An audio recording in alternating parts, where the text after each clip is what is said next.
ఎన్ని అక్రమ కేసులు పెట్టారు, ఏ విధంగా వేధిస్తున్నారు, ఏ విధంగా ఇబ్బంది పెడుతున్నారు ఇక్కడ ఉన్నటువంటి ప్రజలందరూ చూస్తున్నారు, రాష్ట్ర ప్రజలందరూ కూడా చూస్తా ఉన్నారు. మరి నేను చెప్తా ఉన్నా, మా నాయకుడు జగన్మోహన్ రెడ్డి గారు రేపు మా జగనన్న ప్రభుత్వం వచ్చాక ఖచ్చితంగా ఈ 3 సంవత్సరాల తర్వాత మా నాయకుడు జగన్మోహన్ రెడ్డి గారు, మా వైఎస్ఆర్ కాంగ్రెస్ పార్టీ అధికారంలోకి రాబోతుంది.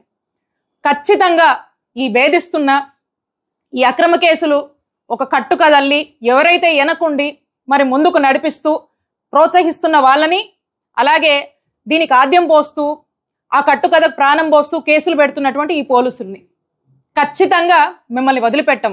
మీకు రిటర్న్ గిఫ్ట్ ఇస్తాం రేపు మా జగనన్న ప్రభుత్వం అధికారంలోకి వచ్చాక. ఒక్కటే చెప్తా ఉన్నాము, ఎవరైతే వాంటెడ్గా చేస్తూ ఉన్నారో, కావాల్సుకొని ఈ విధంగా చేస్తూ ఉన్నారో వీళ్ళందరినీ ఎవరిని కూడా ఇక్కడ ఉన్నటువంటి ఎవ్వరం కూడా మర్చిపోము. మా జగనన్న ప్రభుత్వం అధికారంలోకి వచ్చాక అందరి సంగతి తేలుస్తాం. ఎక్కువ తక్కువ లేదు, వీళ్ళకి అహంకారం నడినెత్తి మీదకి వచ్చి కొట్టుకుంటా ఉంది. అహంకారం తీస్తాం, తోలు తీసి కింద కూర్చోబెడతాం. మీకు ఒళ్ళు ఒక్కొక్కళ్ళకి మీకు ఎక్కడెక్కడ ఉన్నాయో తెలియట్లా. మీకు అహంకారాలు పెరిగిపోయినాయి. మీకు ఆధిపత్యపు అహంకారంతో అధికారుల మీద దాడి చేస్తే మిమ్మల్ని ఎలా తీసుకెళ్లాలో, ఎలాంటి శిక్ష పడాలో మీకు ఖచ్చితంగా చేసి పెడతాం. మీకు ఇష్టారాజ్యంగా చేయకండి.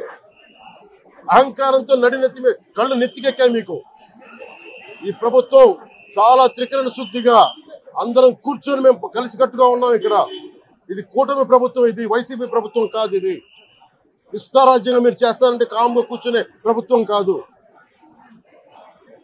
మీకు ఎలా చేస్తే, ఎలా నియంత్రిస్తే మీకు కిందకు వస్తారో మేము చేస్తాం. మీరు గాల్లో విహరిస్తూ ఉన్నారు. 11 సీట్లు వచ్చి ఇంకా గాల్లో విహరిస్తున్నారు. మొత్తం మీకు ఎలా కిందకి దించాలో మాకు బాగా తెలుసు. ఎంత కొవ్వెక్కుందండి మీకు? ఇంకా సమర్థించుకుంటారా మీరు? మీరు అడిగిన క్వశ్చన్ చెప్తాను. Can you answer? ఇలాంటి వాళ్ళని మీరేం చేస్తున్నారు? మీడియా, మీ ఇంట్లో ఆడబిడ్డలు లేరా? మీకు తల్లి లేదా? కూతురు లేరా? మీ భార్యలు లేరా? What are you talking? మనకు బ్లడ్ బాయిలింగ్ కాలేదా? ఇలాంటి వాళ్ళు నిన్న దాన్ని డైవర్ట్ చేయడానికి పోయి గొడవ చేస్తారా మీరు? ఈ ఇష్యూని డైవర్ట్ చేయాలా? దీనికి ఏం చేయాలి? ఒక చిన్న గీత ఉంటే ఇంకో పెద్ద గీత గీయాలి. అంటే పోయి 15,000 మందిని పెట్టుకొని రౌడీజం చేస్తారా? అంటే మీ ఉద్దేశం ఏంటి?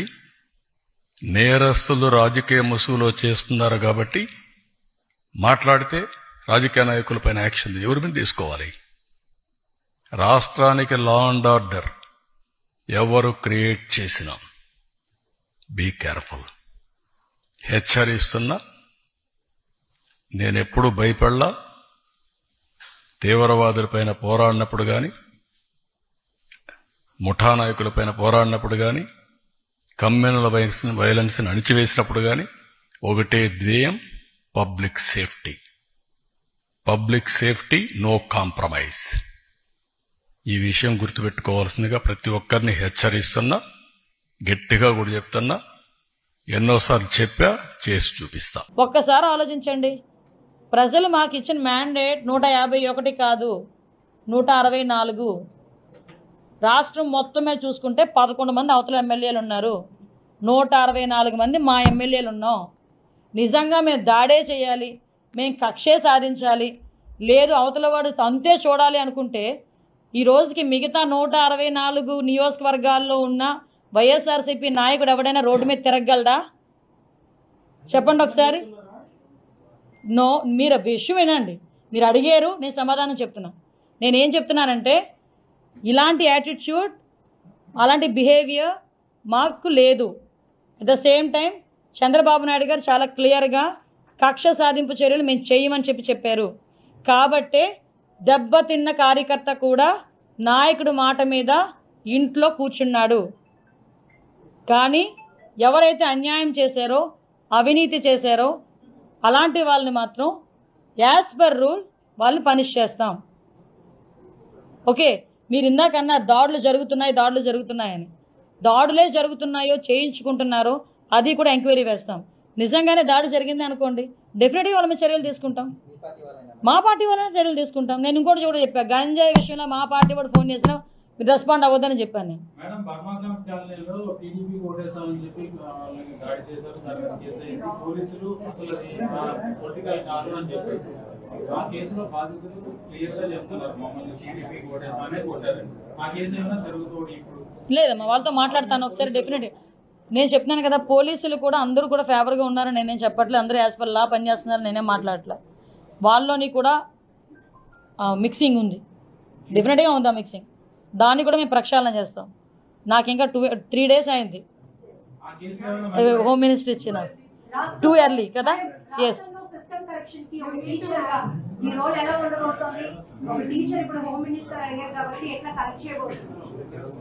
టీచర్కి ఎంత రైట్ ఉంటుందో పిల్లల్ని కరెక్ట్ చేయడానికి, యాజ్ ఏ హోమ్ మినిస్టర్గా నాకు అంతే రైట్ ఉంది. కాబట్టి డెఫినెట్గా కరెక్షన్ చేస్తాం.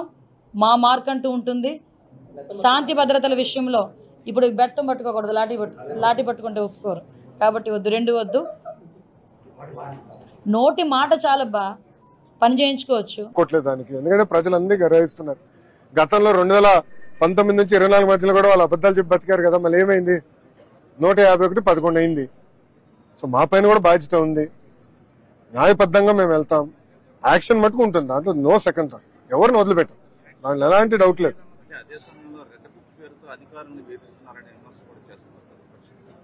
ఎవరు చేస్తున్నారు?